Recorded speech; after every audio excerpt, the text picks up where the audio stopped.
Kosova, Madam President, and it seems to be that it's not delivering also on almost 2 years ago.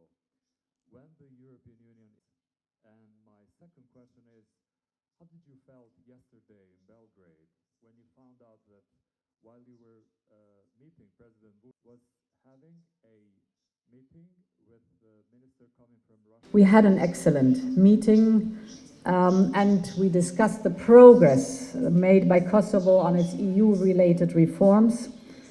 Your efforts have already led to a major success, and that is the visa-free travel regime. I remember very well how, rightly so, intense the wish was to get to this goal. You've made it. You've made it. Since January, the people of Kosovo can travel to the European Union without a visa, like all citizens of the region. And this shows how much we can achieve when we work together.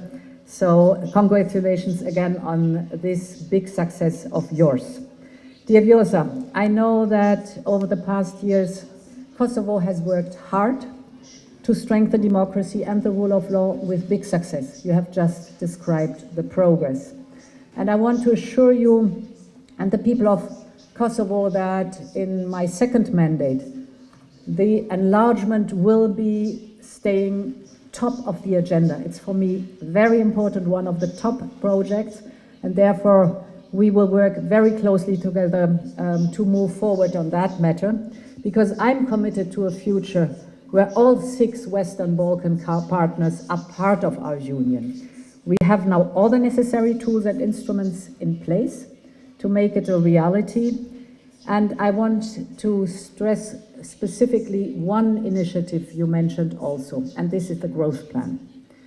The growth plan for the Western Balkans is designed to bring the region's economies closer to our single market and to gradually integrate it in our single market. And we know that the big success of enlargement is always not only the political agreement, the sharing of values, the push forward for democracy and the rule of law, but also the economic prosperity that we see or saw in the countries that joined the European Union.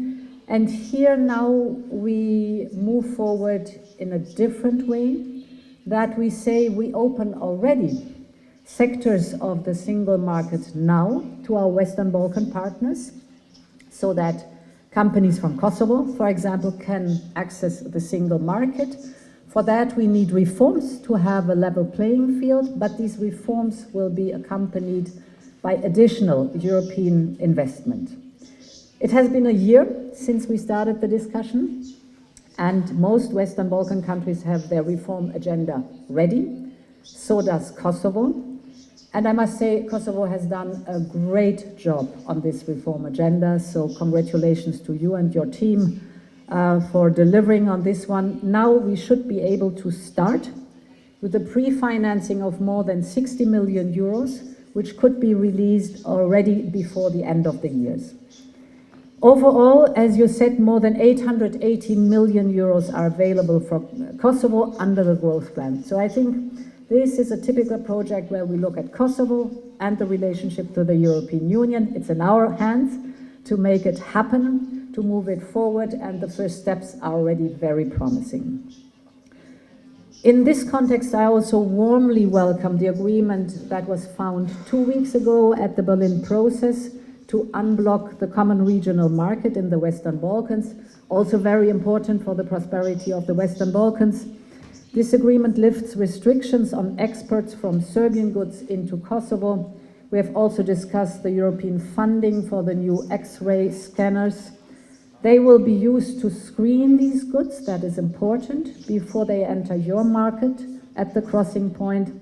So all this is excellent news, because these are concrete steps towards the European Union and normalization.